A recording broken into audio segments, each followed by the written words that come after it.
Click API extraction. Select your desired proxy product. Then determine the number of IPs and countries to be extracted. The choice of proxy protocol, data format, etc. is up to you. Generate the API link. Copy the link and paste it into the browser to extract the IPs. Copy an IP and open NestBrowser. Click New Browser.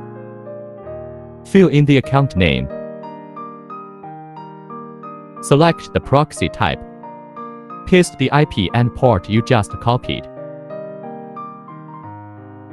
Click Check. Connection test successfully. Click Save. Click Open.